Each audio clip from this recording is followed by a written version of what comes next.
مقامات میں درود شریف پڑھنا منع ہے۔ شیخ سلیمان جمل نے اپنی شرح دلائل الخیرات میں فرمایا، علماء کرام نے نبی اکرم صلی اللہ علیہ وآلہ وسلم پر 7 مقامات پر درود و سلام بھیجنا مکروہ بتایا ہے۔ نمبر 1، جمعہ کے وقت۔ نمبر 2، قضائے حاجت کے وقت۔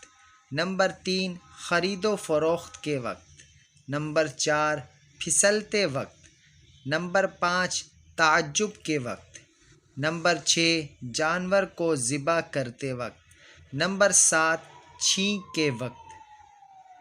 تو دوستو، یہ حوالہ، یہ تبلیغ اسلام کتاب درود پاک کی فضیلت میں یہ جن مقامات میں درود شریف پڑھنا منع ہے، یہ وہاں سے ہم پڑھ کے آپ کو بتا رہے ہیں۔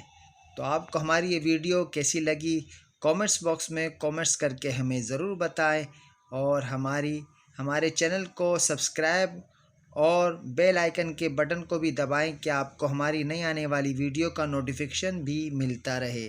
اگلی ویڈیو تک کے لیے ہمیں دیجیے اجازت۔ خدا حافظ۔